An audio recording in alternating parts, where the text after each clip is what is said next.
everyone, I'm Sandy and welcome back to In the Kitchen with Sandy. And today I'm going to share with you a very hearty recipe for one of my favorite soups. This is a cabbage roll soup. It's amazing. It's a one-pot meal and it is a meal and you're going to love it. I promise you, you're going to love it. It's so hearty and it's going to go perfect on this nice cold blustery day. So what we're going to use today is, I've got some ground chuck here. I always like to use ground chuck. I told you. Love ground chuck. Got some, I sort of call this cauliflower. This is sauerkraut, and we're using the juice and all. You want to make sure you use the juice and all. Don't drain it. Got lots of chopped cabbage here. I've chopped it fairly small. And it looks like a lot, but it'll shrink down. And in here I've got a little bit of hot sauce. Everything that I put in this soup, I put in my cabbage rolls. So I'm making it directly as I make my cabbage rolls. A little bit of hot sauce for a little bit of extra spice. Ketchup to add a little bit of sweetness to it. Because I like it, just a little bit of hint of sweetness to it. And here I've got some seasoned salt, some onion powder, and lots of fresh garlic. I've got a couple cans of tomatoes here. I like to use the whole plum tomatoes and a can of crushed. Your plum tomatoes is going to cook down and you'll have nice little chunks of tomatoes in there. I've got just a little bit of rice here. Now if you want to make this, got cabbage on me. If you want to make this kind of like more of a low carb, I mean this is going to be a low carb dish, it really is.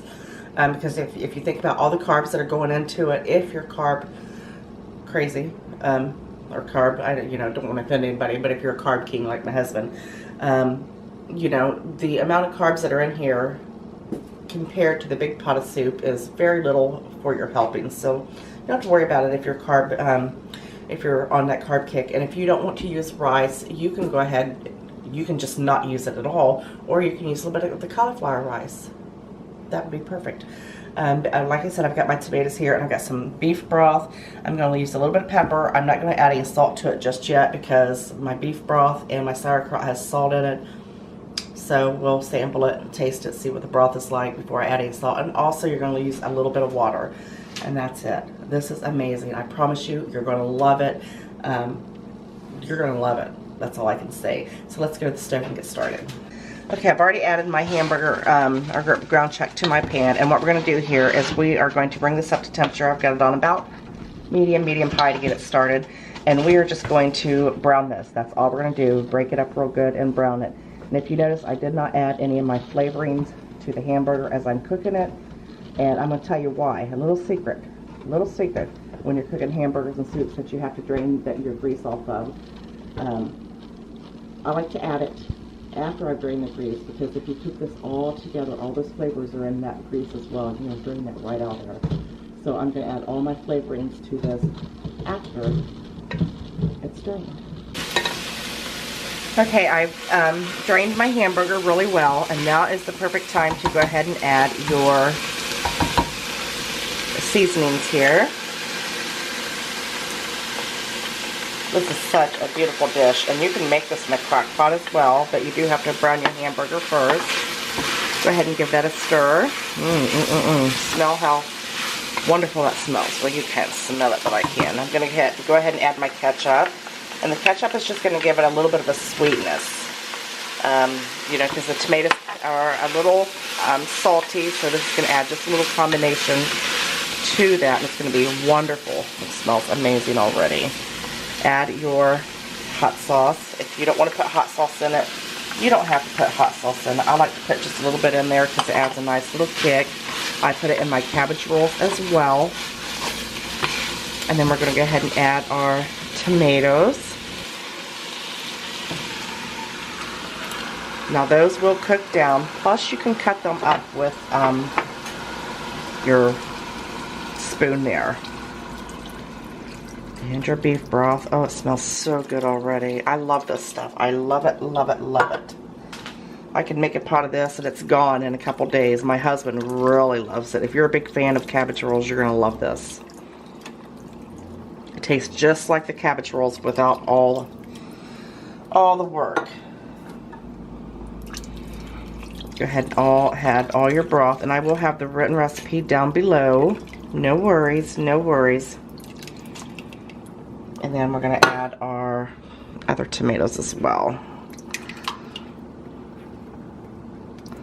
Now we're going to bring this back up to temperature, let it start boiling, and then we'll add our sauerkraut and our cabbage.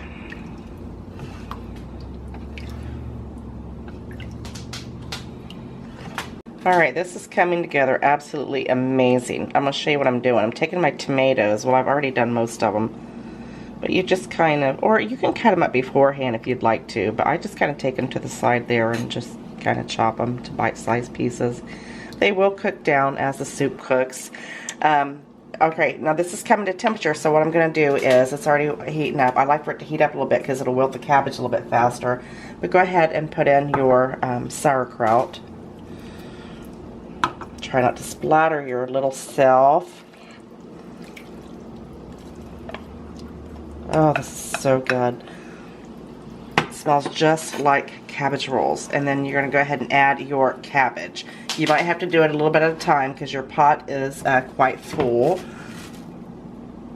So we are probably not going to need any water. Depending on how much of the broth that I have, you know, it makes me decide whether or not I'm going to use water. But I may not have to use water. Just go ahead and toss that in there. It looks like a lot, but trust me, you know how cabbage cooks down. It cooks down really, really little. Now, we are not going to add our rice until it's the instant rice. So we're just going to add our rice about maybe 10 minutes before we're ready to serve, because you don't want that to cook, you know, all mushy. Just go ahead and give that a stir. Oh my goodness, it smells amazing. Amazing. Go ahead and add some fresh ground pepper. And then once it starts, comes up to a boil, I am going to reduce the heat down to simmer. I'm going to pop a lid on it, but I'm going to leave the lid just raised up enough to where it can, you know, some of the steam can go out of it. And I'm going to let this simmer for about an hour, hour and a half. You want your cabbage and you want your sauerkraut, because sauerkraut can take a little bit of time to cook. You want that to be nice and tender. So I'm going to let this simmer away, let my house smell amazing.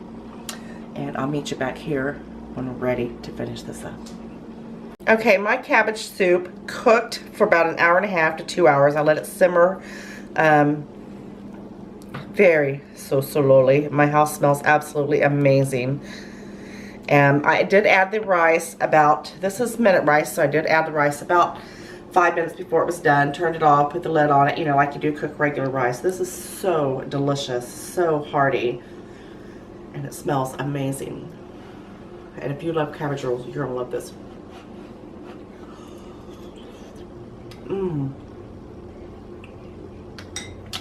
And it's hot. It's hot, it's hot, it's hot. So good. The combination of the sweetness with the ketchup, sauerkraut, it's amazing. I certainly hope you try this weekend because the weather's perfect for it. I appreciate you watching. Give me a thumbs up. Make sure you subscribe. Lots of great stuff coming your way.